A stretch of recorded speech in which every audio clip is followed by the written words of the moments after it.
Board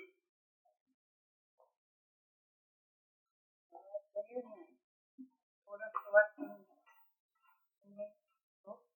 select board meeting.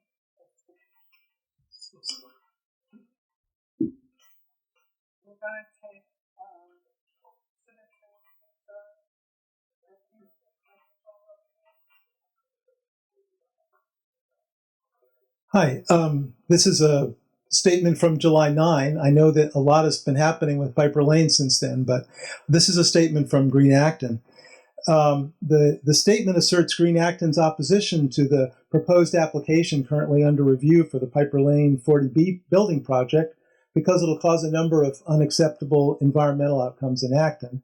The project proposes 28 townhouses and 8 buildings on what is known by many as the Magoon property at Piper Lane near School Street, abutting Great Hill Conservation Area. The Magoon property significantly protrudes into the Great Hill Conservation Area.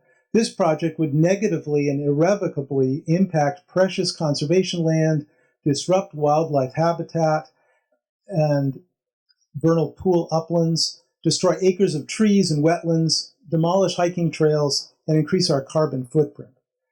Other shortcomings of the project are it would decrease neighborhood access to green space and increase traffic in the South Acton neighborhood. Further, the developer is not committed to using renewable energy sources, water-saving fixtures, or environmentally responsible materials for the project.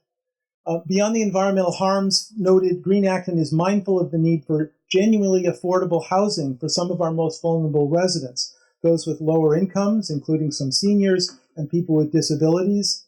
As proposed, this project would not provide affordable accommodations for such residents. The town of Acton identified this parcel as a priority conservation land acquisition, but has not reached an agreement with the property owner. The proposed project would disrupt this effort. Green Acton urges the town to redouble its efforts to purchase the land for conservation. Especially in this time of climate emergency and tremendous biodiversity loss in our town and region, we believe that this project undermines the town's sustainability and other goals and should not be approved. Thanks.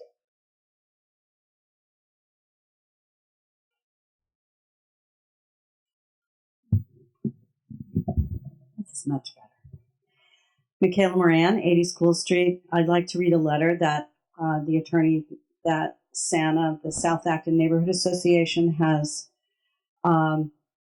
employed for our push to help the town reconsider this and consider this application from applicant.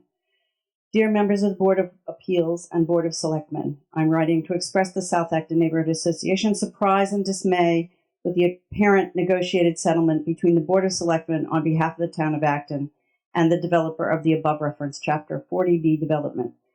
This settlement comes before the public hearing on Chapter 40B application has opened, before the Board of Appeals has vetted the various design elements of the project, and importantly, before town boards and commissions, and the general public has had an opportunity to provide substantive technical input to the project. Most surprising is the Board of Selectmen's acceptance of the developer's requested density of 28 units, which is excessive for this particular site and which drives most of the public health, public safety, and environmental concerns presented by this project. While we expect that the Board of Selectmen will explain the virtues of this settlement, which has been presented in the form of a settlement agreement styled a Memorandum of Understanding, from our perspective, the MOU is completely one-sided. Specifically, the benefits that would inure to the town, mitigation of payments of $15,000 per market rate unit, and the conveyance of a conservation restriction on the back 2.5 acres, only vest if the developer gets a comprehensive permit for 28 units, and without any other conditions that the developer finds objectionable enough to warrant an appeal with the Housing Appeals Committee. The developer has not made any concessions in this MOU. The conservation restriction area comprises of 2.5 acres in the back of the site that is mostly wetland, or land within the 100-foot wetland buffer zone, which the developer was not planning to develop anyway. Part of the conservation restriction is effectively the backyards of 7 condominium units, which would be enjoyed without the commensurate property tax obligation that every other Acton resident bears. The conservation restriction may also accrue income tax benefits to the developer and will likely reduce the developer's property tax burden. The mitigation payments, totaling $315,000, must be used for off-site infrastructure improvements such as driver feedback signs, which are only necessary because of the project-related impacts. Thus, the MOU doesn't confer any tangible benefits to the town, but rather only offsets the impacts of the project will cause on the neighborhood. Significantly, the MOU would handcuff the Board of Appeals in its review of the project, requiring it to close the public hearing within 6 months, regardless of whether any additional information is needed from the applicant, and gives the developer veto authority over the Board of Selectmen as of a traffic peer review engineer. This is unprecedented, as Chapter 40B regulations give the board the right to choose peer review consultants, subject only to objections based on qualifications or conflicts of interest. See GLC 40, Section 53G. Regrettably, the MOU was negotiated before either board was thoroughly analyzed public safety impacts with the project's intersection at School Street. A traffic engineer retained by this firm collected traffic speed data on School Street in the vicinity of the project's intersection, which revealed that the 85th percentile speed was 32 miles per hour. In applying this speed to the AASHTO stopping sight distance, the SSD formula, the project driveway would need 250 feet of SSD looking west from the eastbound traffic. The developer's own sight distance assessment data memo, dated March 13, 2019, reported that there is only 235 feet of available sight distance at the project's driveway looking west. Further, the developer's sight distance assessment concedes that it does not meet the minimum intersection sight distance requirements when measured 14.5 feet from the edge of the traveled way, pursuant to AASHTO standards. It suggests that if the measurement is taken 10 feet from the edge of the School Street, ISD is satisfied, but this relies on the same incorrect speed assumption that was used for the SSD evaluation. Using the more accurate 32 mile an hour speed, the driveway needs 250 feet of ISD looking west, and it has only 241 feet, 10 feet back by the developer's estimation. Another major concession being asked of the town is waiving its right to appeal the adverse ruling by the DHCD on the two safe harbor issues applicable here. The two safe harbor issues applicable. While we would imagine a scenario under which a community would agree to trade its forbearance in litigation for meaningful concessions made by its counterparty, the town is not getting any concessions from the developer in this MOU. Rather, the town is giving up significant additional legal rights, requiring the developer to be forthcoming with additional information during the hearing, retaining the discretion to select its peer review consultants and financial compensation, waiving sewer betterment and privilege fee assessments, potentially reducing property tax revenue for the 2.5 acre conservation restriction area. As noted above, the mitigation payments are not advantageous since they merely offset the financial costs of the project. If the project isn't built, mitigation wouldn't be necessary. This is the equivalent of a city demanding mitigation payments from a casino developer to pay for gambling addiction programs. If the casino doesn't get built, you don't need the gambling addiction program. Simply put, this MOU is a bad deal for the town of Acton. The South Acton Neighborhood Association emphatically urges the Board of Selectmen to reject it. We urge the board not to waive its right under Chapter 40B regulations. The board's actions on this application should be governed by state regulations, the board's Chapter 40B regulations, and its own conscience for what is the best interest of the town of Acton. Thank you for your attention in this matter. I would add to this that the AASHTO standard that's used is actually not the town standard, which is 275 feet for a site distance. So it's lacking thoroughly. Thank you. Thank you. So let's put them all on. What's up? Teamwork. Supposed to be good with my Gene Boresson, 80 School Street. And this letter, as well as these letters, are for your. We've made copies for you from the board. This is a letter to the Board of Selectmen and the Zoning Board of Appeals from the South Acton Neighborhood Association regarding the MOU. I don't know if it's an MOA or it's an MOU, but call it an MOU for here.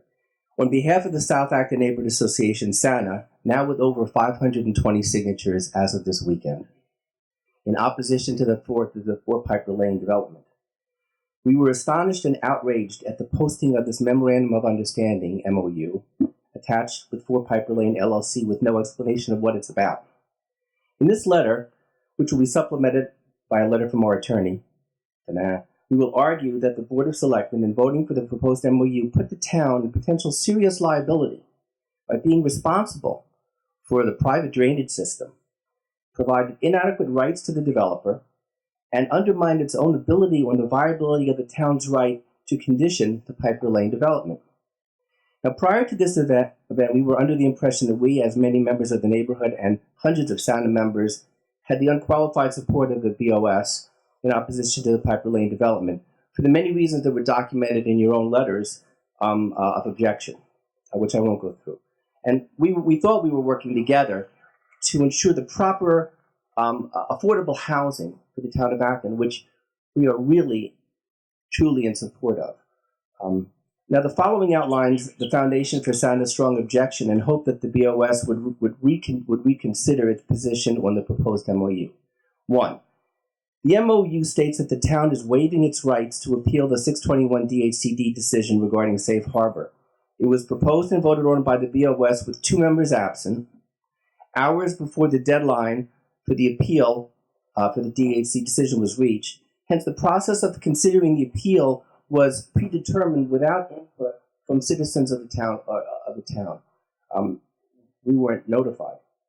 And I might, number 2, notice of the open session of the BOS held at the unusual time of 8:30 in the morning on Thursday, July 11th, was posted 2 minutes before the 48-hour deadline. The notice appeared very much like the previous executive session posting that did not state, quote, open session on the posting at such an important event. At this last minute, didn't give us much opportunity for input. And we also want to emphasize that a number of us who were on the list of notifications did not receive emails for this notification. One individual who was on the list did receive it, and it looked like a regular executive session to her. Thus, as opposed to every other prior board and committee meeting regarding the Four Piper Lane development, no one from the community was present to hear or voice concerns about the proposal or ask critical questions. Further, the MOU was voted upon only 4 days prior to the ZBA open hearing on the Piper Lane development. It's tonight.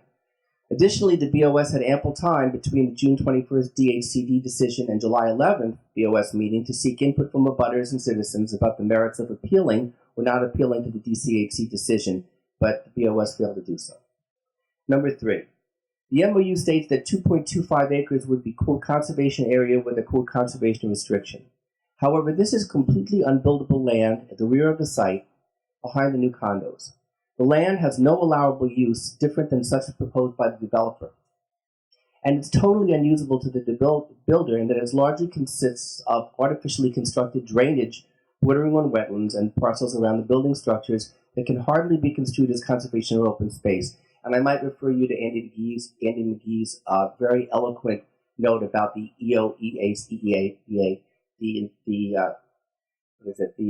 the Executive Office of Energy and Environmental Affairs and how they define conservation land and conservation restrictions.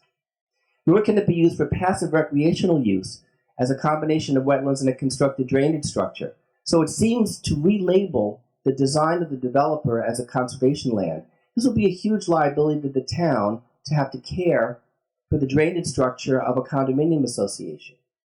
Further, the MOU states that the 2.25 acres will be conveyed to the town, but only after the first unit is granted an occupancy permit.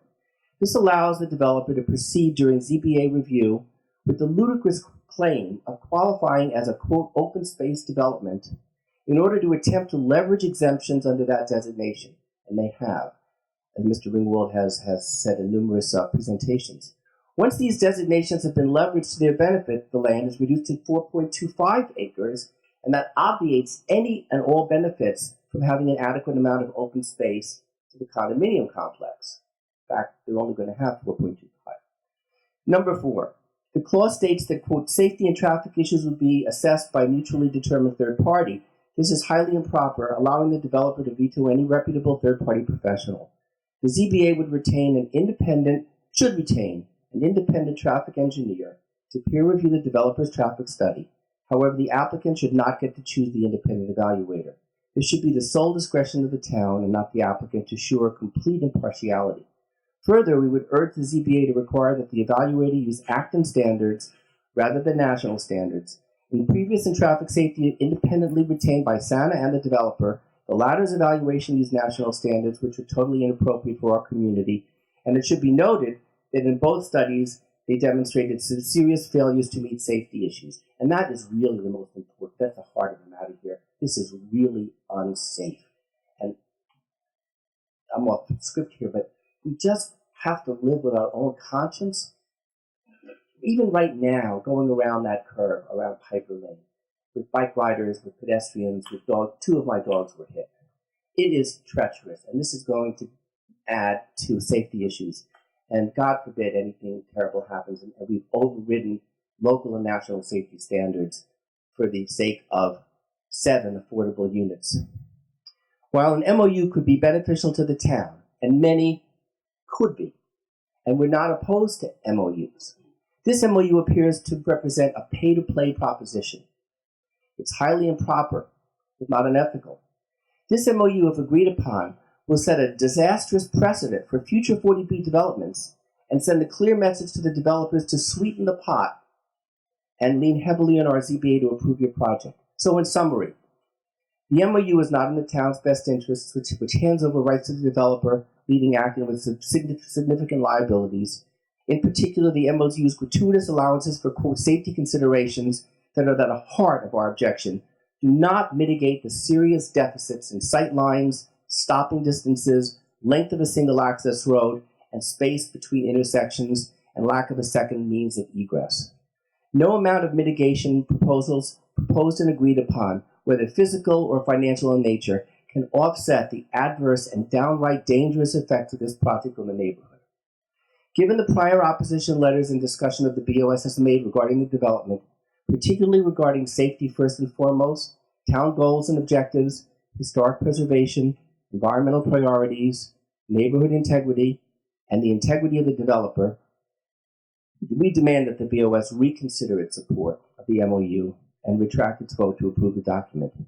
As our attorney has recommended, we'll request the ZPA to reject the MOU and consider the proposed development in conjunction with the objections of virtually every board and committee in Acton, including SANA, on behalf of 520 citizens, the Open Space Committee, the Engineering Board, the Design Review Board, the Historic District Commission, including a proposed 106 review by the State Historic Commission, which is happening right now because they're using federal funds for this, the Board of Health, the Board of Selectmen in its previous letters, and even Planning and ACHC that both requested assessment of drainage and safety regulations.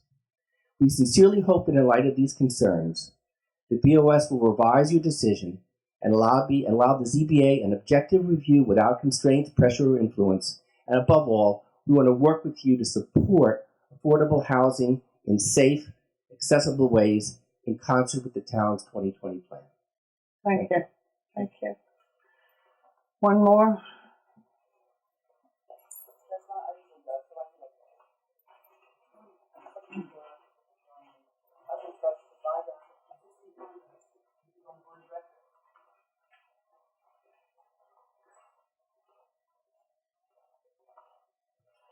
Hello, my name is Tom Walsh. I live in 77 Harris Street in North Acton. About 1 month ago, I attended a public information session on the new North Acton Fire Station, and I had some concerns about the proposal at that time, primarily about the nature of Harris Street, and that the proposal did not take into account sight lines, the narrowness of the road, traffic patterns, and pedestrian traffic and bicycle traffic. That will be coming up on our agenda. Okay, so I wasn't sure if I should talk now or then. So if you could talk Dan? Can do it. Thank you. Thank you. Any other citizens' concerns? Just that Tara Fredericks, West Acton. Just that if people care about affordable housing, truly affordable housing, we have like 3,000 multifamily units on 2A. We just need to buy them down, and we can do it pretty affordably. And I hope that people step up and just like aren't opposed to this project or that project, but to actually solve the affordable housing problem. Thank you. Okay. Yeah. I wanted to respond to the speakers who raised concerns about the memorandum of understanding. The MOU is very narrow in scope. It resolves what town council determined would be a frivolous appeal of the DHCD decision of June 21, an appeal that had little to no success. By not taking the appeal, the town would be getting dollars, almost potentially $300,000, a little over $300,000 in remediation payments that they would not otherwise be entitled to. The Memorandum of Understanding does not stamp the Board of Selectmen's approval to the project, nor does it limit in any way what the Zoning Board of Appeals can do in either granting a comprehensive permit, granting a comprehensive permit with conditions, or denying the permit. Town Council and John Mangiarotti have prepared a frequently asked question paper that is out for distribution now. I believe it's posted as well, which answers many of the specific concerns that have come up. This has been a very difficult process for us. We were under an extreme deadline. There had been, prior to July 1, discussions going on between the town manager, town council, the developer, counsel for the developer to see if there was a way out of it. That failed. The memorandum of an understanding was a secondary response to the issue. I should let you know that on Tuesday, July 9, Nina Pickering Cook emailed Dan Hill, the counsel for SANA, with notice that the select board would be meeting on Thursday morning, the 11th of July at 8:30 to discuss the memorandum.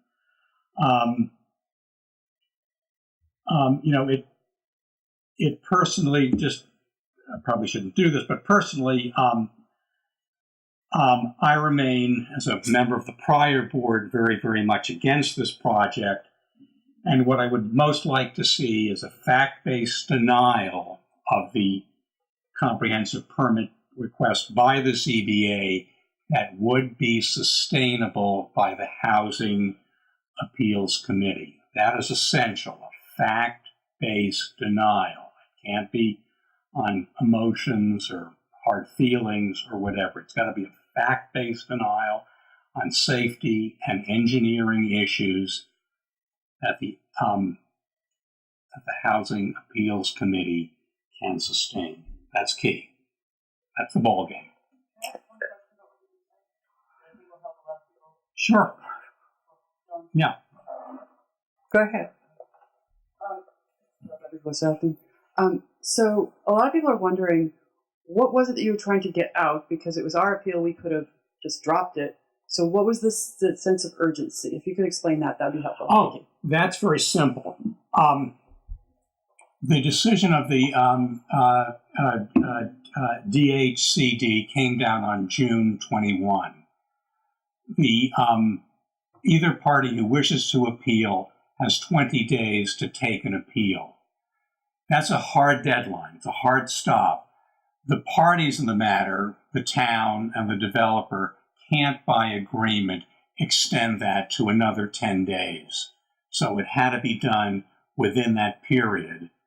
And, the 4th of July holiday was right in the middle of that. And as I said, there were efforts between both sides to work out a settlement which we couldn't reach. So I give a lot of credit to John Mangiarotti and Nina Pickering Cook, who put in a tremendous amount of time on it. But that 20 days was hard and fast. Are there any other citizens' concerns? Then I'd like to take up the consent items. John? Thank you. Do you mind if I give a quick update? And then, okay, thank you. So just a few quick things. We're holding a report on the economic development and housing project that we've been working on for a year. We're holding that next Wednesday the 24th in the evening at Town Hall at 7 p.m., I believe. Check online or social media for additional details. We're holding a fire station public forum July 30th, 7 p.m., I believe, in the Town Hall upstairs. And again, actonma.gov/fire station for additional details that will be coming soon. I want to briefly thank George Cox, who is leaving ActonTV today. I've been here for a year, and I've worked very closely with George, and he's helped us get the word out about what's going on in town, so I appreciate his efforts here, and I wish him the best in his next project. And finally, a request that the board pass on item number 3, which is the sewer usage rates. We're not ready to present that to you tonight, and I just want people to know now if you agree to pass on that.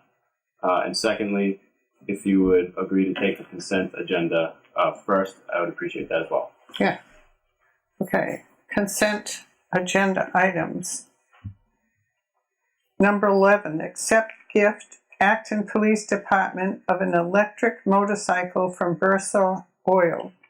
Number 12, committee appointment, Carolyn Kilpatrick, full member at large, community. Sorry, I have a hold on 11. Do I get the hold? Yeah. Okay. Sorry. Thank you. I've already held it. Community Preservation Committee, term to expire June 30th, 2022. Committee appointment, Jim Snyder Grant, associate member, Community Preservation Committee, term to expire 6/30/2020. Committee appointment, Ben Patterson, full member, South Acton Train Advisory Committee, standing appointment. Committee appointment, Carolyn Kiley, full member, Conservation Commission, term to expire 6/30/2020. Committee appointment, Robin Ferrara, associate member, Historical Commission, term to expire June 30th, 2020. Meeting minutes, June 11th and July 1, 2019. I'd like to hold the June 17 minutes on one point. One-day alcoholic beverage license, Sanborn Head and Associates, Narra Park, August 4th, 2019. One-day alcoholic beverage license, True West, Gardner Field, July 20th, 2019. Sidewalk contribution, Anthem Village, executive session minutes. There's no date. Pass on that one. Yeah. And selectmen reports. So is there a motion for items 12, 13, 14, 15, 16, 18, 20, and 22? Okay, motion made. Second. Seconded. All those in favor? Aye. Aye. Motion carries. All right, accept gift. So, if I may, I'd like to invite Chief of Police Richard Burrows up to explain this item. Yes, good evening. Back in April, I got a call from Jeff Bursaw of Bursaw Gas and Oil, and Jeff was concerned about the activity that was going on the rail trail and how we were responding to it. He actually said he saw a cruiser going up the rail trail one day and thought that might not be as safe as we could possibly do. So he said, what can we do to help you? So we had discussions back and forth, and I suggested an electric motorcycle. I didn't really think that through. He works for an oil and gas company. And I suggested he buy an electric motorcycle, but Jeff was awesome about it. He said, whatever you want, I want. So I got a demo bike. We brought it over. He took a look at it. He approved it, and he went and purchased it for us. It'll give us the ability to get out in the rail trail without a cruiser. be able to patrol it, respond to calls. We have 2 rail trails in town and many, many conservation areas that obviously we can't take a cruiser up into. So it'll give us the ability to respond in a quick manner to emergencies that go on up there. And so the formal ask of the board is to accept it, and I would ask that you consider that. I believe Mr. Bursaw is here as well. Well, thank you very much. All right. Is there a motion to accept? I move that we accept this great donation from Jeff and Cheryl and Bursaw Gas and Oil with our thanks. Is there a second? Second. All those in favor? Aye. Thank you very much.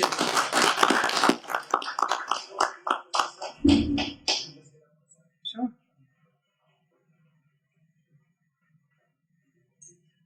Thank you, Madam Chairman, Board, Town Manager. We'll watch the close-ups. Bursaw's not known for their being photogenic. This was really easy to do without waxing poetically about it. The town of Acton's been very, very good to my family. There's 4 generations buried at Woodlawn that would testify to that. And a lot of our humble life we owe to the town. And it was a great place to grow up. I remember, as Dean does, when there was probably 7,000 people here, it was a great place to live. And the only thing about tonight I miss is that it's not in the town hall with the creaking and the groaning of the stairs. I used to love going up there and seeing Ginny Milbury to get my fishing license. It just, it's a piece of acting most people don't remember, but a few of us do. And it's very comforting, nights or weekends when I'm working at the office. I quite often will see a cruiser at the end of my lot, and it just makes me feel good to know they're close at hand.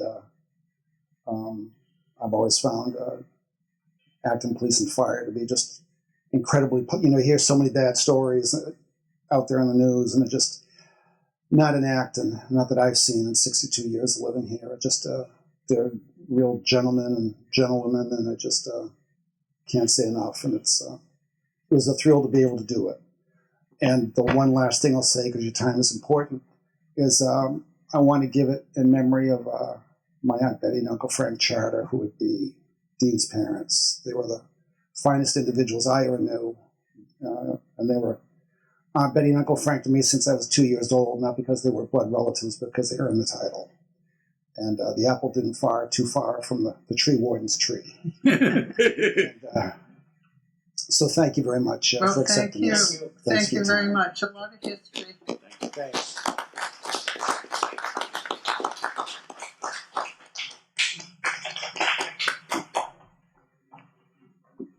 Okay, now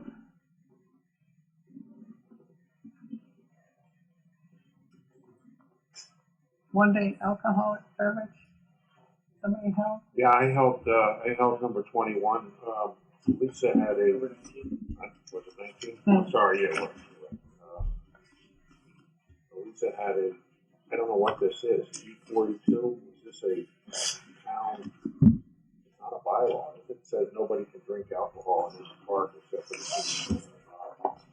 This is a request for an alcohol license for 1 day for Dr. Field. So that is a local bylaw. Okay. Do we know if we have to change it somehow in order to approve this? Or is it not necessary? I believe that a similar request was approved last year, if I'm not mistaken, for an event in October, Oktoberfest. Okay. I'm okay with that. So are you moving to approve?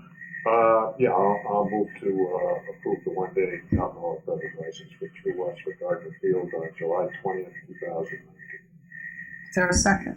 Second. All those in favor? Aye. Aye.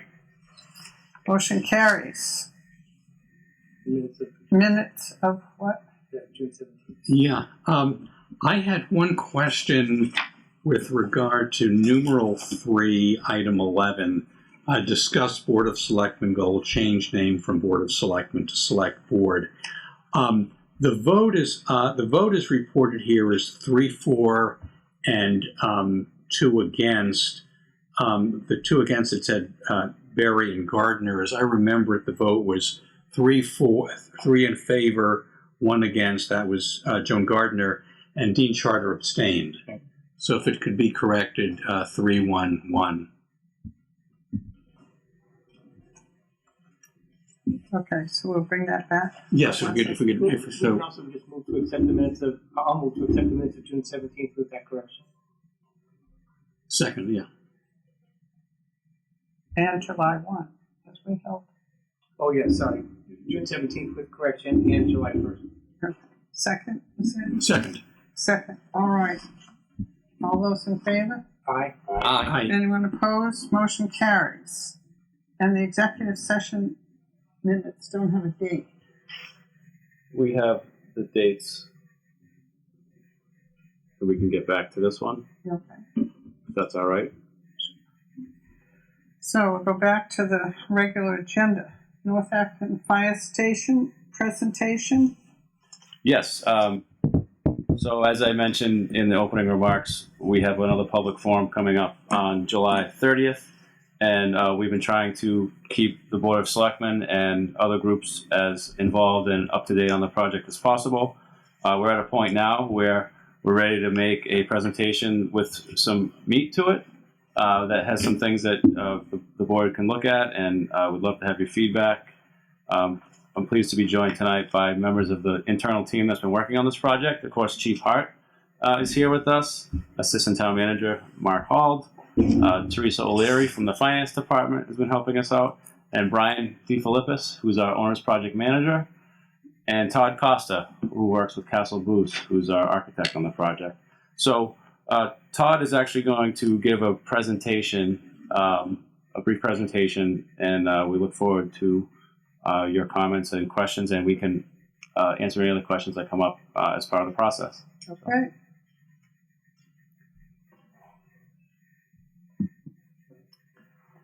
Thank you, ladies and gentlemen of the Select Board. My name is Todd Costa from Castle Booth Associates. I'm associate principal with the company for the past 20 years. One of the unique things about our company is about 60 years ago, one of the founding principals got a call from the local police department, and hence started our endeavors about 60 years ago into specializing in public safety building development. So to begin with the slideshow on the first page 1, which is the site plan, we can go over the uniqueness about this site. You have an existing building located, which is the small white box towards the middle of the page there. There is some denoted wetlands on that area. That is the teal color, if you would, and then the noted setbacks, the no-touch zone, and then the notified development area, which is the furthest one out, which we can put some ground cover in, but no building structure.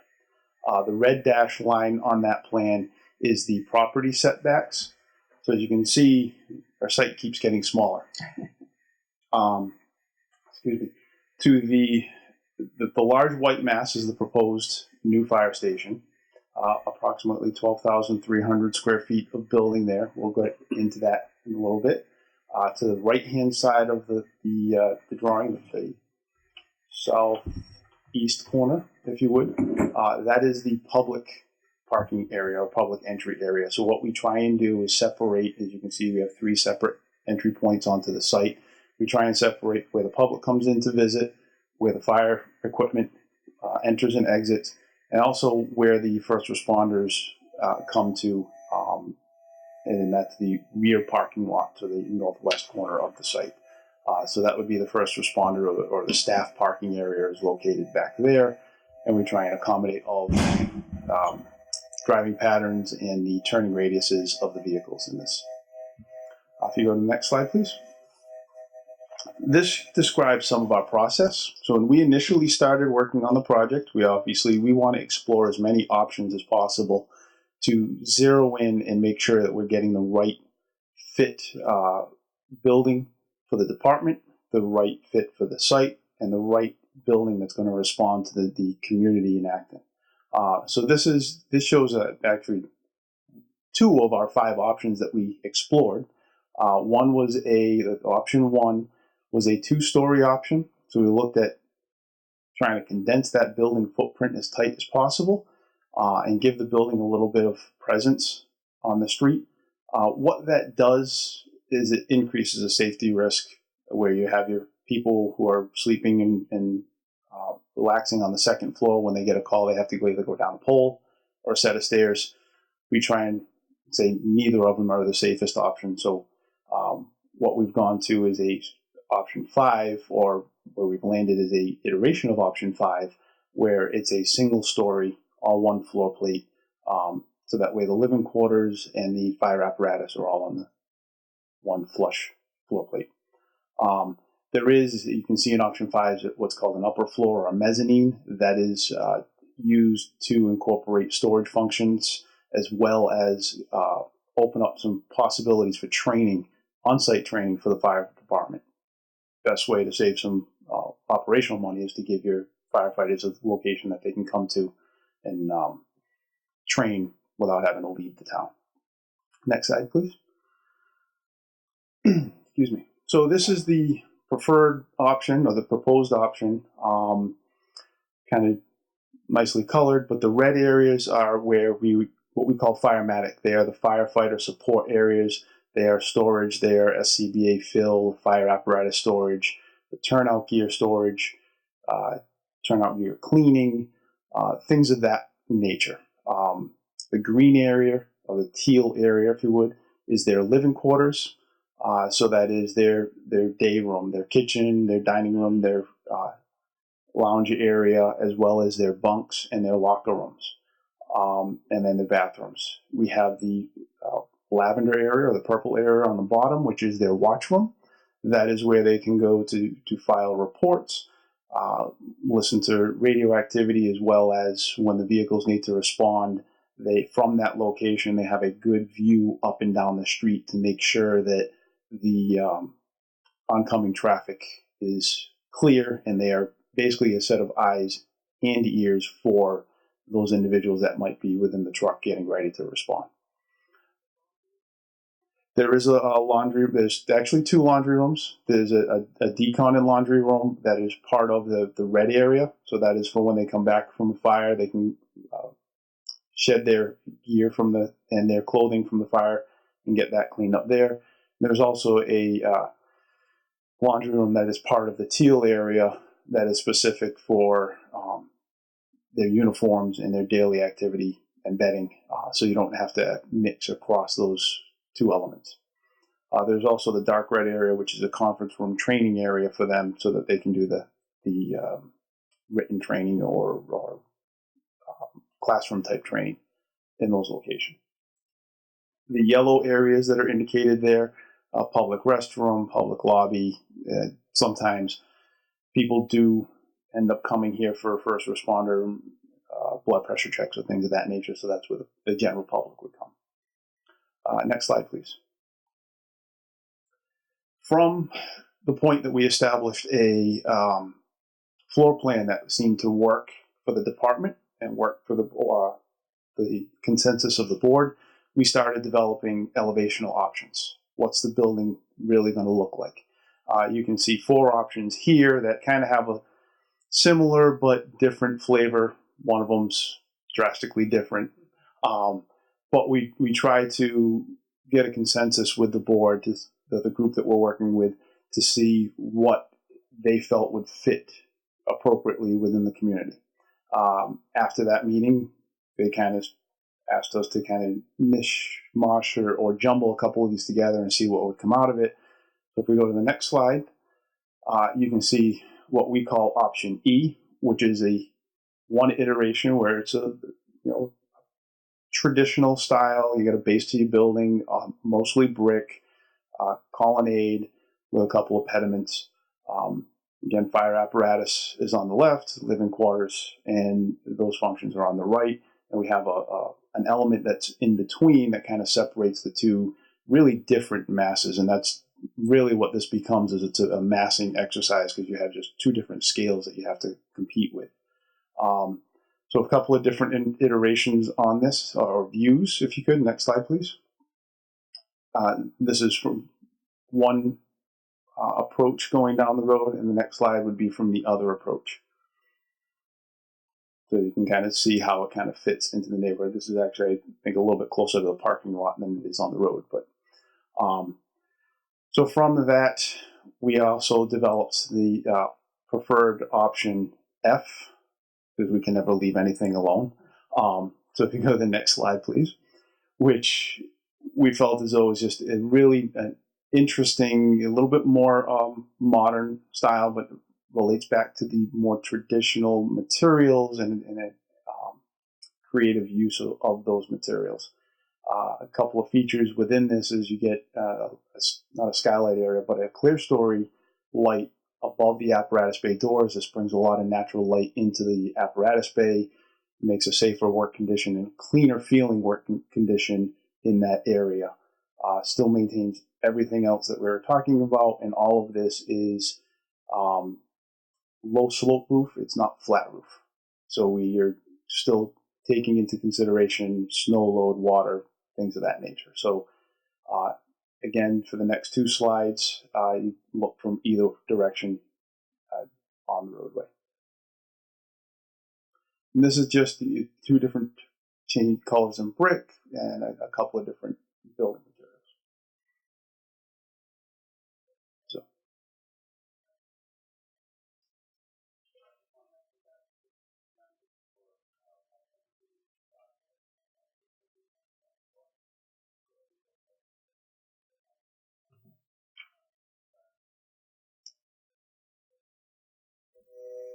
Do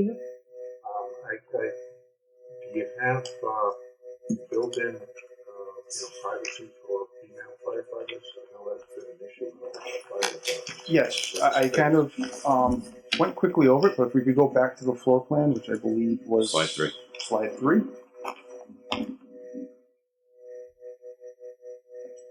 So interesting and a great question. I appreciate you reminding me on that. To accommodate the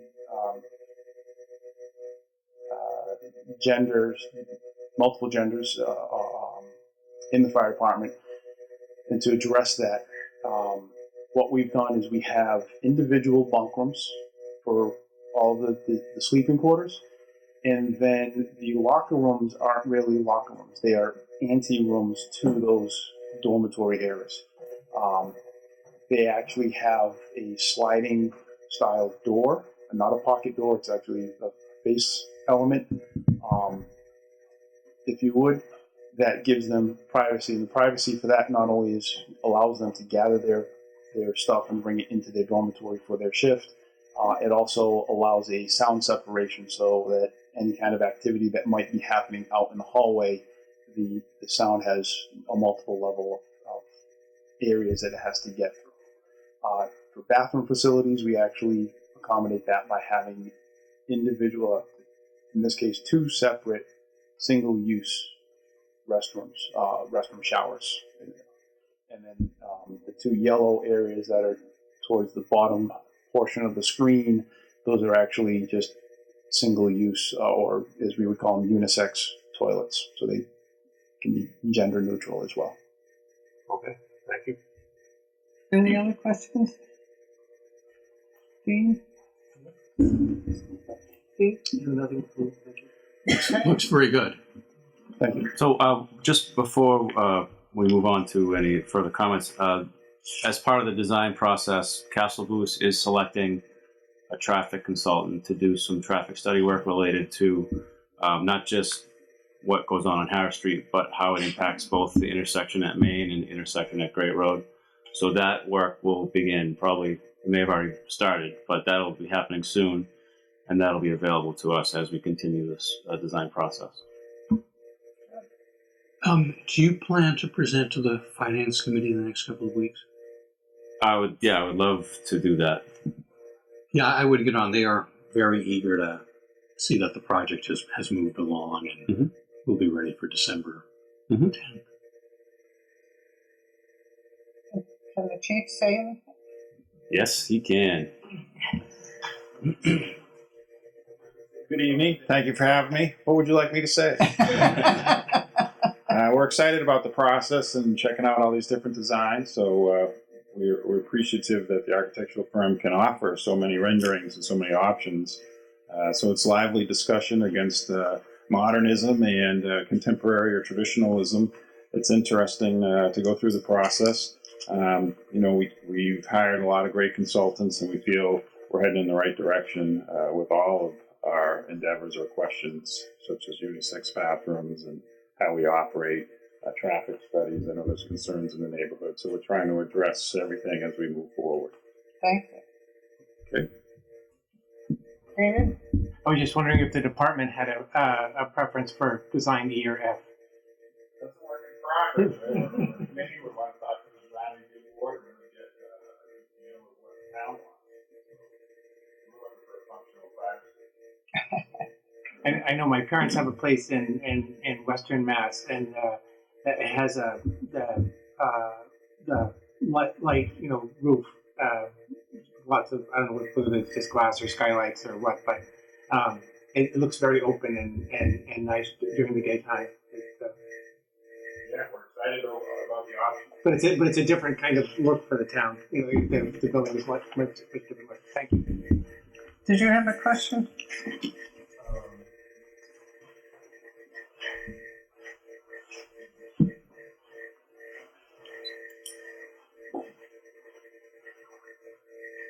So Tom Walsh, 77 Harris Street in Acton. I'll just wrap up my statement from before. So I'm glad to hear that studying of traffic patterns is now part of the investigation. I just would like to highlight the fact that the road is very narrow, and there's a lot of foot traffic and bicycle traffic, and there's a lot of cut-through traffic. And it's not just us; some of the other residents are also concerned about the impact on traffic flow and safety on the road. And we were a little surprised that no road improvements were part of the proposal that was given to us in June, because we really think it's necessary in order for this to be a safe and a healthy part of our neighborhood. So I just would ask that that be considered. Thank you. Can I ask a question just about that? I'm sorry, I should have gone and done a little reconnaissance myself on Harris Street. I've certainly been down there before, but not a little bit. Are there sidewalks currently on the street on one side or the other?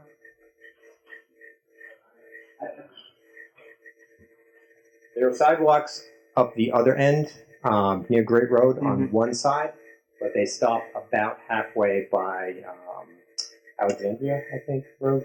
They stop there. So up on the end near Main Street, there are no sidewalks on either side, and there's no shoulder on the road either. Thank you.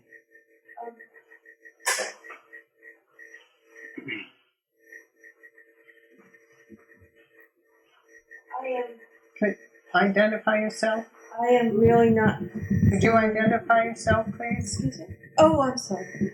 Paula Cicchetti, 77 Harris Street.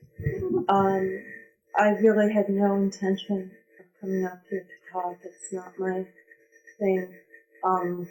But this is, it was interesting hearing people talk about the design, and that's really exciting, I'm sure.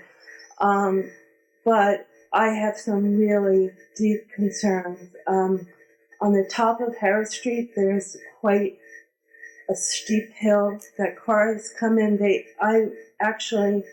My kids in my car, a car came into my side of the path, almost hit me. The Harris Street is very narrow. As Tom said, there are no sidewalks. We have international populations. There are elderly people that walk all the time. We have bikers. My son bikes, runners, cyclists. So I'm up here not intending to do this at all, but this is a great concern. And it is kind of interesting because here you are building a firehouse for safety. And that's great. But the impact for the residents on Harris Street, their safety, I want to have a deep concern that it is investigated. I don't know what group is coming to do the traffic safety. I would be interested to know that. If it's connected with the architectural group, I have some concerns about that. If it's someone independent, that's great. So we've been here 19, 20 years. It's a very dense population now. We used to have horses across from us. Now there are 28 condos. A lot of traffic, a lot of kids. Can I ask you just a quick question before you go away? Yeah. The intersection you were concerned about in the beginning, was that like someone coming down Main Street South and kind of swooping out the Harris Street? On Great Road, swooped right into my side of the road, almost hit me. I understand. Okay, thank you.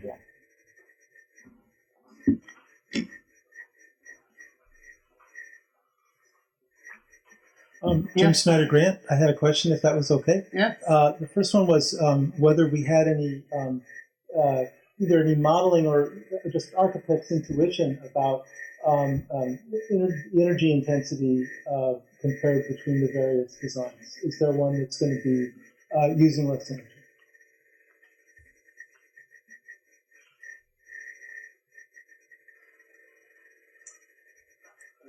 That's a great question. I appreciate that. The early stages right now, we have not energy modeled the building yet, but we have that getting underway very shortly to energy model the building. Now, one of the things that we will do as part of our process is balancing budget, energy consumption, as well as the energy systems. Absolutely maximize the insulation in the exterior of the wall so that we can decrease operational costs, increase efficiencies. As an anecdotal story to that, we worked with a community down in Carver, which we doubled the size of their fire station, and we halved their utility bill. So all that is being utilized as data as we're continuing this process. One follow-up question. It seemed possible that one of the roof designs was going to disadvantage the possibility of solar panels there, because it looked like it was going to be creating a more of a north-facing roof as opposed to where you'd want a flat or slightly south-facing roof to maximize the possibility for solar. So you might have a thought about that, or I just want to get that thought out there that if we are headed towards a low energy building that might be able to become net zero by on-site solar, we want to be sure to be paying attention to the aspect of the roof. Thanks. Any other questions? Can I just make a comment? Yes. One of the things that they've done for the school building, which may be very helpful here, is had different alternatives that compare the upfront capital investment of the energy systems versus the year-to-year running of the energy systems, and projected them out 30 years. So that might be useful here if there were alternatives. Okay. Thank you. Thank you, Chief. You can't ride the motorcycle, though. So just regarding item number 21. Yes. I have the dates. Oh, okay. And I can read them aloud if you'd like. Sure.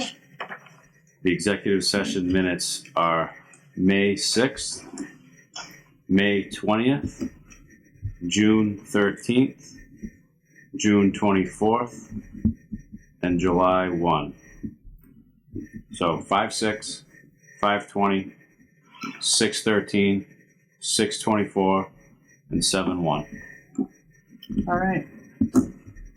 Is there a motion to approve the executive session minutes for those 5 meetings?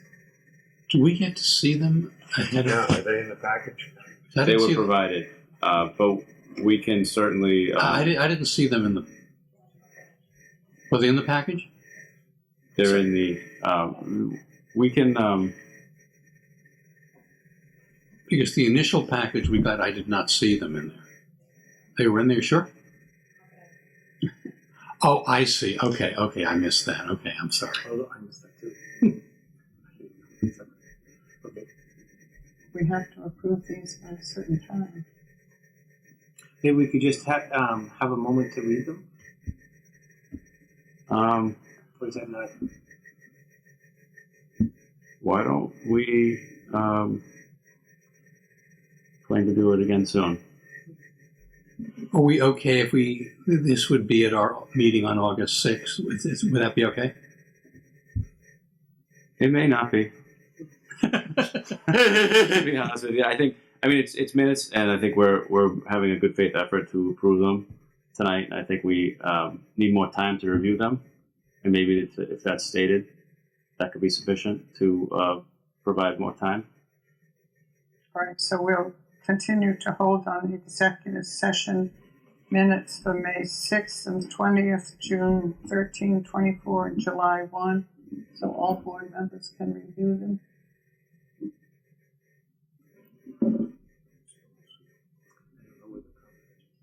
All right, next is South Acton Train Station Advisory Committee recommendations regarding the parking program. 5. Next is 5. Oh, sorry. Request to use funding from the Energy Efficiency Fund for Bull Trek Charge Point Station. Yes. So as you know, the town hall has a charging station for electric vehicles out front. It was installed about a year ago, and we've been evaluating its use and understanding the best way to employ it. And what we've determined is that we should replace it with one that's better equipped to handle people that the systems that most people use to charge their vehicles. It's called ChargePoint. And we were able to secure a grant through Mass EVIP and also through the utility company to help with that. And we're actually going to be replacing that with a ChargePoint, and we're actually going to be installing an additional charging station at the lower lot down at the very furthest from Town Hall, that we hope to have some town vehicles as we continue to electrify our fleet. Electrify, you know what I mean? To be able to use that. And using grant funding and to supplement that, we're asking the board to approve the use of up to $8,000 from the Energy Efficiency Fund to supplement the grant funds and utility rebates that we get to do these installations. Sorry, how much was the amount proposed? It's up to $8,000 is the amount that we're requesting. Yeah. Just to clarify, the Energy Efficiency Fund is the fund that is a savings that the town gets from the solar array at the transfer station. That's one of the sources, yes. The charge point, and I'll admit that I haven't looked at the ones behind Town Hall.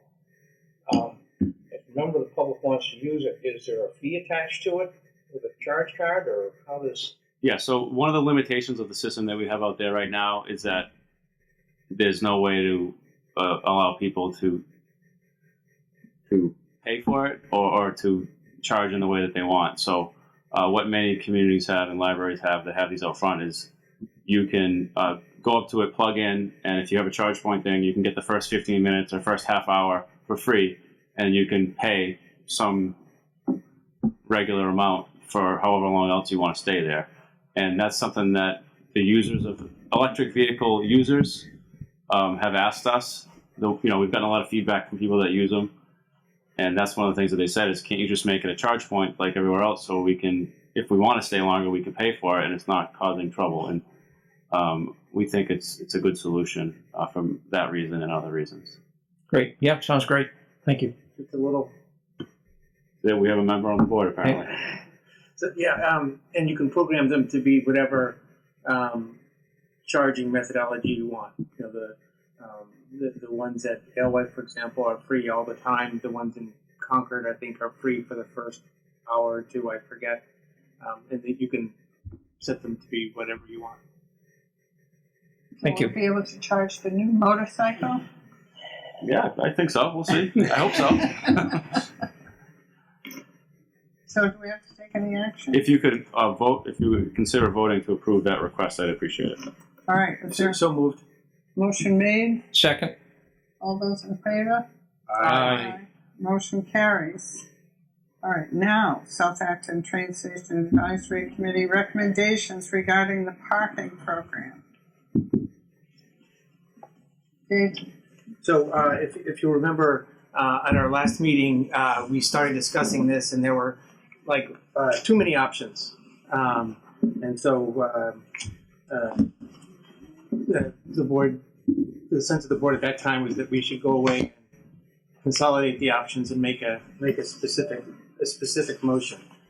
And so I've been talking with the town manager and going back and forth, and I have two motions I can read, and then we can maybe do them one at a time and discuss them. Okay. Just for background, the first one is a set of recommendations to move forward with today, and the second one is a set of recommendations that we think we need to coordinate with TAC, and so that would ask for further input from TAC. And the first set of recommendations is based on the consultant's report, which we have in front of us here. We have the final copy in front of us, and then and also SATSAC's recommendations from their last meeting, which we had at our previous meeting. And so the first motion is, based on the parking consultants and SATSAC recommendations, I move that the Board of Selectmen adopt the following changes to train station parking rates and policies, and that the town manager should determine the best implementation methods. First, raise the daily metered parking rate to $6 effective August 1st, 2019. Raise the annual resident sticker price from $100 a year to $200 a year effective August 1st, 2019. Raise the reserved rate for both the Maple Street reserved lots to $175 a month effective September 1st, 2019. Maintain the reserved rate for the Jones Field lot at $100 a year. Sorry, that should be $100 a month. And maintain a lottery system for open reserve spaces. Commuters will keep their spaces indefinitely once attained. If an applicant is offered a spot and declines, they will be removed from the applicant pool. That's the full motion. I can read it again if people would like to read it. We can read it again. I'll second your motion. So basically, these are the recommendations that SATSAC made from last time. With the SATSAC had a range. This is the lower end of that range. The proposed reserved parking rate for the Maple Street lots is actually slightly lower than SATSAC's recommendation, and the Jonesfield recommendation in this motion is to not increase at all. And SATSAC recommended that we increase by $20 a month because the manager said that the Jonesfield spaces are harder to. Most people would prefer to get the Maple Street spaces, so the Jonesfield spaces would be the discount option. I'm sorry. Two questions. One is on page 23 of the report. Down at the bottom, item 3 refers to setting a higher daily rate for residents than for non-residents. Could you just, puzzled by that. Well, that's got to be a mistake. I would expect it is, but down at the bottom. Down at the bottom, item 3. That's a typo. Yes. Thank you. That should be a highly daily rate for non-residents than residents. Okay. But I would say that these recommendations still leave the sticker program intact and don't ask yet to convert the residents to a daily rate. Right. So even though that's a recommendation in this report, it requires license plate reading technology and other things. So that's not part of the motion I just read. Okay. And the second point I've got is on page 15, there's discussion of the number of reserve parking spaces and the utilization thereof. And under reserve space, it says 26% of the spaces are held by residents, while the remainder held by non-residents. So that's like 70% of those reserved spots are by non-resident. I presume that's an accurate statement. I think that is. Okay, and I wonder if as some of those reserved spaces become available, if people opt not to renew, if we could start to earmark some of those for residents, because I've got to think there's some demand among residents to have some of those spaces as well. It seems like 3/4 of the reserved spots are being used by folks that don't live in town, and I hope you consider that anyway. That's an interesting idea. Would we want to modify the motion, or Mr. Manager would like to take this under advisement to maybe the lottery system would prefer the residents?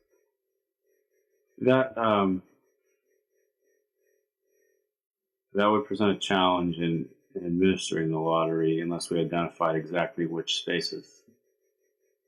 I mean, if we have a row of 10 and the person in the middle decides not to renew, we make the one in the middle now an Acton only spot. And I think we'd have to spend more time thinking about it and talking about it, but I think we can certainly do that. Maybe we could, the staff could consider that, and we could come back, because we are, you'll see in my next motion, I'm going to ask TAC for some recommendations, and so we're going to have another set of, after they make recommendations, we would have to implement whatever they recommend or whatever we thought was right. So we'll be back to vote again in some weeks or months. Yeah, it's good. Thank you. Yeah, sure. Two comments. With the Montori lot, that's the first of the two Maple Street lots. That's owned by the MBTA, so I think we have a hard time, limiting spaces to Acton only. That is a good point. And then the second piece with the Gordon Richards lot, are we taking it that all the people who are existing renters of his would be grandfathered in for the initial 40 spaces that they have there? Yes. For anybody who's contacted. Actually, Teresa O'Leary is here. She helps administer a lot of the things. Teresa, would you mind giving us an update on how many spaces do we think would be reserved if we kept let everybody stay on board? So right now at Gordon's, there are 38 spots to have somebody renting them right now. And with this proposal, would mean that at every lot that we have, the reserved people would be able to stay there until they decide to give it up. That's great. Because the next lottery wouldn't be held as we proposed last year for the one Maple. Are the Jones Field spots, are they taken up by as much as 75% out of town, 25%? They are. Each lot individually and in total is more than 2/3 out of towners. And that's not just because that's the way the lottery happens. It's actually because of the applications. They are submitting 2/3 as more applications from out of towners. Wow. Right now, because we have people believe that there's going to be the lottery in August, if we don't allow them to stay, I have 30 out of towners and 6 from Acton. Wow. So how do you figure that? That's just all the applications that I've received for those that think there's going to be the annual lottery for the available spots. So will there be an annual lottery for which spots? For the Montori lot? Because I think that was announced as a 1 year. So if nothing changes tonight, if you take no action, the course that we're on is to hold a lottery in this month to reallocate those, how many spaces? So all the lots are actually, the board voted to have the one Maple Street all go up on the first week of August. And we extended for the Gordons just to August 31st so that they could also be included in the lottery. And the Jones Field. So all the spaces would be up for lottery. If the board approves the motion that was presented by Mr. Martin, we expect that the lottery wouldn't be necessary because we expect that most people would agree to pay the higher rate and just stay. And I mean, there may be a handful, which we could then potentially create a lottery for. Okay. But. if I can just make a comment, I think one of the reasons why there are more people from who are non-residents in these lots is because the residents have more options in our system, right? Specifically, the lots off School Street are residents only. It's rough. It's 60-40 in the main lot, but it's off of School Street. They're all residents, and the sticker program is a much cheaper program. Also, it may be that the remote parking is easier for residents than non-residents. I mean, someone driving in from Harvard may not want to drive to the Mount Calvary Church and park and come in. Okay. Any further discussion?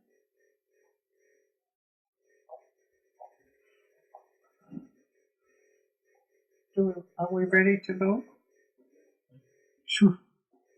All those in favor of the motion? Aye. Anyone opposed? Motion carries. And then I have a second motion here. Basically, the reasoning behind this motion is SATSAC made their recommendations and the parking consultant, but we haven't gotten official input from TAC. And the rest of these things that I'm about to read deal with the remote parking and the rail shuttle. So based on the parking consultants and SATSAC recommendations, I move that the Board of Selectmen solicit input from TAC on the following proposals. Reducing the remote parking and transportation cost to $1 a day payable via the Passport app instead of paying the driver, or $100 annual pass purchased via the Passport app. B, open remote parking lots to Acton resident sticker holders. C, allowing residents on the rail shuttles to allow riders on the rail shuttle to ride the shuttle for free if they don't park. And D, encourage the creation of new remote parking lots and the possible addition of another rail shuttle van. Second. So I think those are pretty straightforward, and they're not consequential except to ask TAC those questions. And I know, Joan, you're the liaison to TAC, so those sound. Yeah. So what is opening remote lots to stickers? People with stickers could park there, right? For free. You mean? Right. So if you buy a sticker, a resident sticker for the main lot today, and let's say it was full, you can just drive up Prospect Street to the Mount Calvary Church or up Central Street to the fire station and park without having to pay another fee. Okay. All set? Yes. Motion made. Is there a second? Second. Motion made and seconded. All those in favor? Aye. Motion, any objection? Motion carries. Okay, update on Kelly's Corner infrastructure project. Thank you.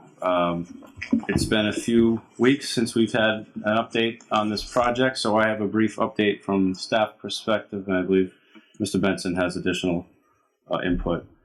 So I just wanted to announce that the transition formally has taken place. Mass DOT is now is the one that's paying the consultant to do the design work. The transition took place July 1st, so they're paying for all the engineering work going forward, which is great. We're still going to be involved in the design, and we still have a say in all of this, but they're going to be covering the bills. So I think it's a great development. There are some landscape design hearings that are coming up in August that we'll be announcing shortly, and we hope the public can attend. And we're hoping that the design will get to its 75% phase by October 1st. That's the schedule, and we're on it. The right-of-way appraisals that were approved at town meeting to start are going to be starting in September. And it's been a little tricky because we have to time them in a way that they're not stale by the time we get to town meeting.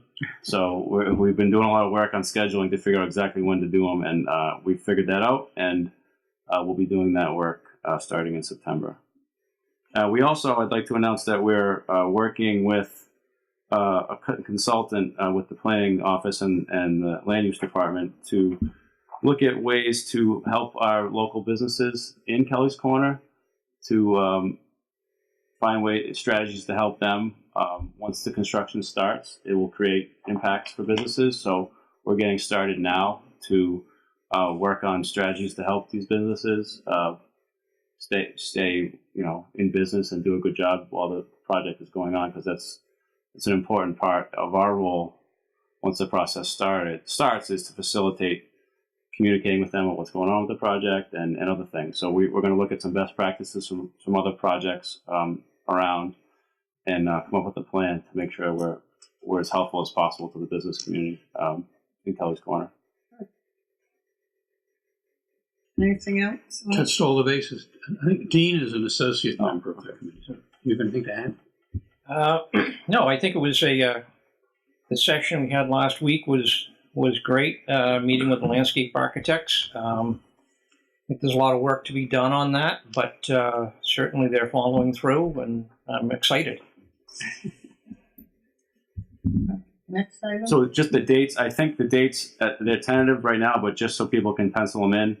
August 14th or 15th is a public workshop to review draft plans, and then the week of August 19th, there's planned to be a video to show people, and we'll run it for a week, and then there'll be a follow-up meeting the week of August 26th. So August will be a lot of landscape design for Kelly's Corner, so stay tuned.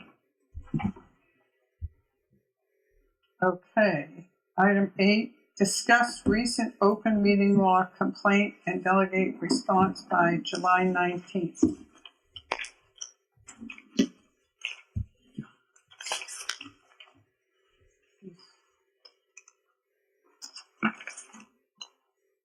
May I have a comment on this? Sure. Sure. This is for the people in attendance tonight and for the TV audience. This was another complaint filed by Mr. Ballard of Boxborough for violations of June 27 and June 28th. June 28th was to be the second day of the evidentiary hearing that Judge Green scheduled on the 3 plaintiffs' complaint against the Board of Selectmen. It was scheduled for June 28th from 8:30 to 10:30 in the morning. Late in the afternoon of Thursday, June 27, John Mangiarotti called each of the select board members to say that Mr. Ballard would likely be making a settlement proposal that evening. So he had gone ahead, this is Mr. Mangiarotti, and scheduled an emergency session of the select board for Friday morning, June 28th at 8:30 a.m. at the Middlesex Superior Courthouse in Woburn to review and discuss the proposal. We have to go into an executive session to review the proposal. For ordinary litigants, you could do it in the normal course. That was contingent on the court's permission and allowing us to meet. This was her last day in the Middlesex session. She was heading down to Fall River starting on July 1. So whether she would have the time, she gave us 12 minutes to review the proposal. We met, we had a formal executive session. We discussed the proposal. We rejected the proposal. And on July 1, he files a complaint against us. So I just want the television audience of Actonians to understand the circumstances of this complaint and what we are dealing with. David? So as far as I'm concerned, his complaint has 5 parts. As far as I can see, none of the 5 parts have merit. At least that's my reading. Unless someone wants to say. I mean, he says that we posted an emergency agenda without having an emergency. Well, I would say that since we used the session to make a decision in the court because of something a decision that he caused to need, right? It was his legal action that caused us the need to make this decision. So as evidenced by the fact that we use these 12 minutes to make a response to the court, is to me evidence that we did need this emergency session. We had to, he complains in here that we, posted this session to be far from Acton. Well, it was far from Acton because that's where the court was, and we were obviously not going to be driving an hour in 12 minutes, driving an hour back to Acton, having an emergency session and driving back to work. I mean, I just don't see that any of these things have any merit to them. He says that we didn't first convene in open session. That's not correct. We did first convene in open session. We formally went into executive session. We formally came out of executive session, and we formally adjourned the open session.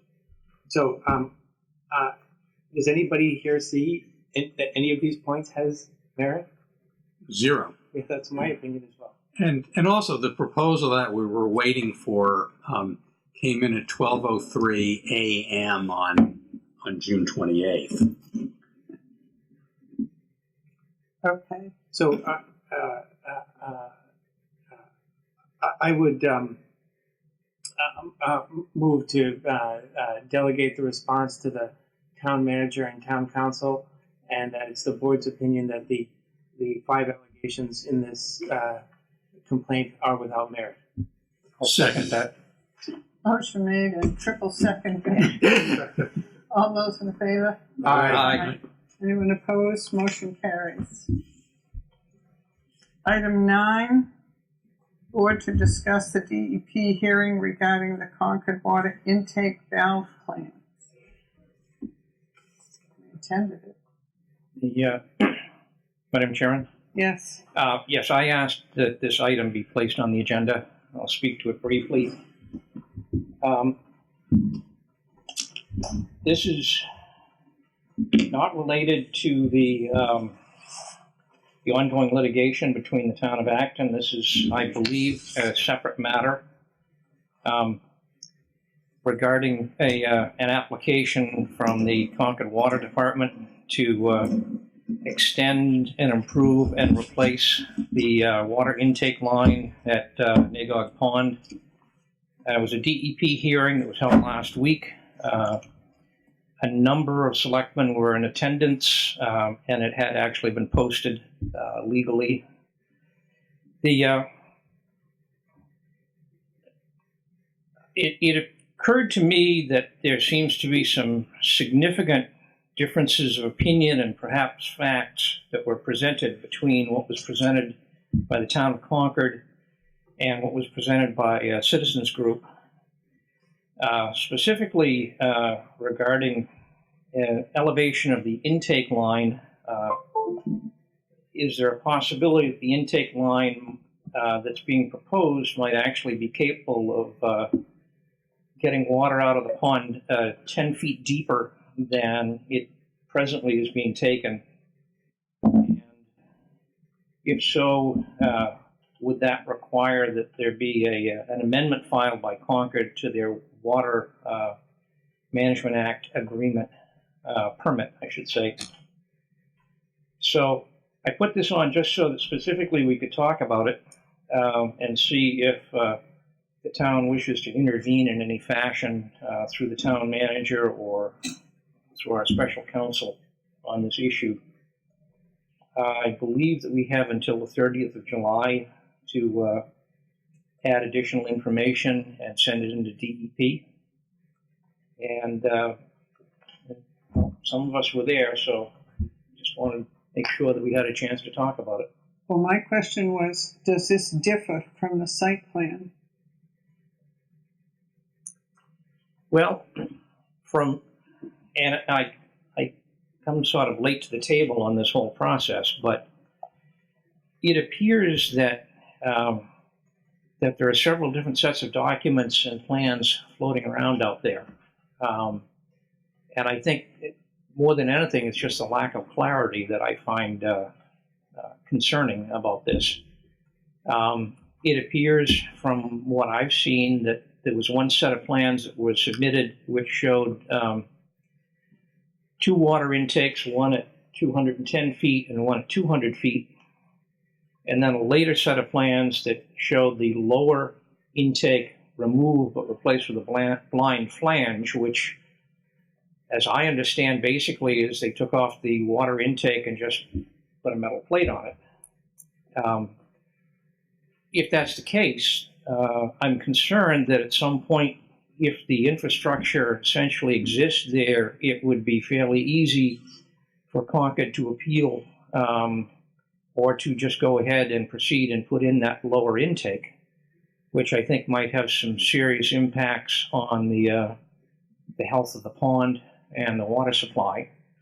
I'm going way beyond my level of comfort as far as my understanding of hydrology here, but I think that it's something that we've certainly got some qualified people that might be able to make some opinions on this, and perhaps the town manager might suggest the appropriate staff person or special counsel that could weigh in on this.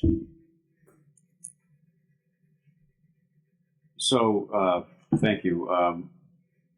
The DEP hearing was called based on resident feedback that I received, and I work with Matt Selby, our Land Use and Economic Development Director. I've assigned him to be the liaison to the neighborhood and to residents who have questions or concerns about this process. He did attend the hearing, and he has been communicating with residents regularly on this matter. If there's something in particular that you would like us to look into or report back to you on, I'm happy to work with him on that at your next meeting. I think the site plan, they submitted drawings of the intake pipe and the drawings from this hearing. Sure. Carolyn Kiley, I live in Quail Ridge. And if I could read from an email from Kim Castens to me, and I don't intend to present that I understand all of these drawings, but in layman's terms, the maps filed for you folks had a significant footnote on it that the same maps were filed with the state that deleted. So let's see. This is an email from Kim dated this morning at 7:29 a.m. Dr. Kim Castens, quote, "You saw last week that they changed an important aspect of their engineering drawings between approval by the Board of Selectmen and submission to the Mass DEP, omitting a footnote describing how the intake could be lowered during a low water event. They also made another important change in their design and presentations and materials provided to the Conservation Commission in December 2018 and January 2019. And that has to do with a wet well versus a dry well. But the footnote specifically, it was taken off of the state, same map, same date, same engineering drawing. But it said blind flange and screen are interchangeable. In the event of low water level, screen and blind flange will be, I can't read this word, and the location interchanged, meaning that they can go lower. So the plans filed with you had that note on there. The plans filed with the state do not. Same plan every other way, just not that important footnote saying that they can go deeper, as Dean has said. Thank you. That's what I remember from the hearing, is that they had the two intake pipes. They had a blind flange on the lower one, but they could just take it off and put a filter on there and use it if the water level dropped low enough. Was the water district at the hearing? I was away last week, so I didn't make it. But I don't believe there's anybody from the water district there. There was one commissioner. Yes, Barry. I'm sorry, Carolyn Kiley again. Two commissioners were there, Erica And Marlin and Barry Rosen.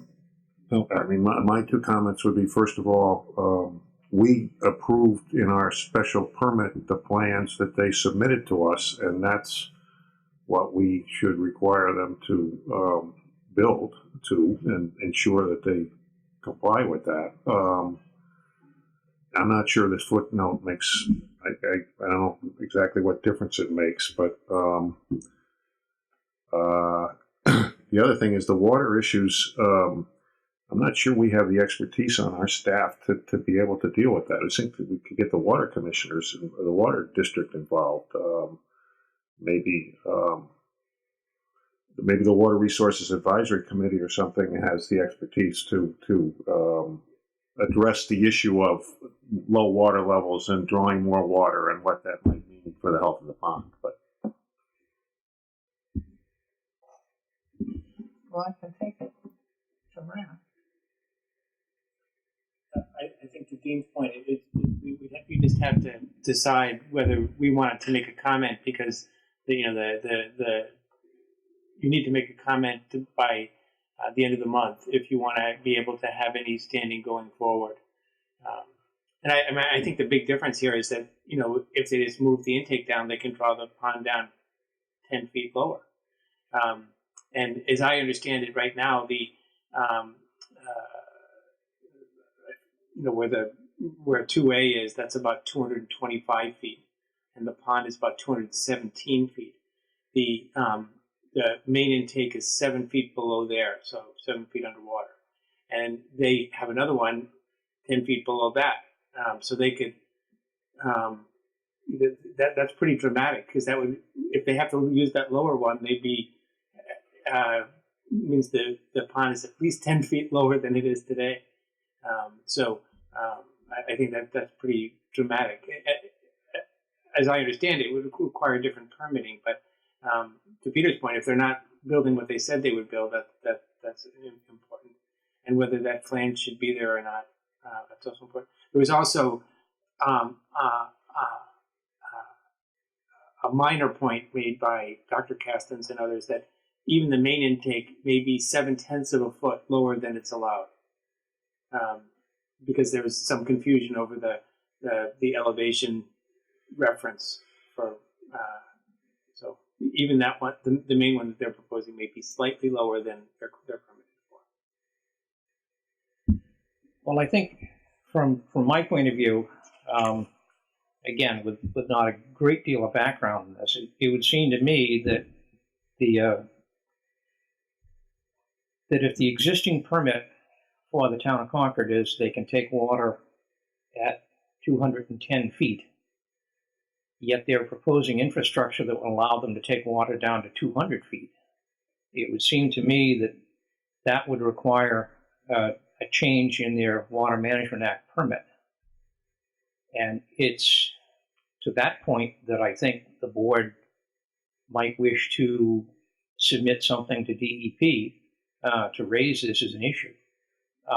There are some other issues as well involving the pond, but I think that's sort of that's the easiest thing for me to get my hands around is taking an extra 10 feet of water out of Lake Magog, apparently in excess of the permit that they presently hold. And I know I don't want to complicate the ongoing litigation, but it seems like lowering that pond potentially another 10 feet would have a tremendous impact on the lake, on the health of the fishery. It just seems like it's something that the town should pay some attention to. And I think certainly at least make some comment to DEP so we're on record that we're concerned about this matter. I think that's the key, is to make. I mean, I think people from the residents from Acton made their points quite effectively during the hearing. They were well prepared. They made very effective. But I think it's important for the town also to make those same points, so that the town has standing. And the man from the DEP, I forget his name, made the point several times that you need to comment by July 30th in order to be able to have standing for any further action later. So shall we get a comment in along the lines that Dean suggested? I would think that would be a prudent thing to do to preserve our options here. Well, do you want to write that up? And is that something that Selby could do after consulting with the water district? just to get the town on record with our concern. Yeah, I certainly can look into that with him. The board, I don't believe is scheduled to meet again before the 30th. Is that right?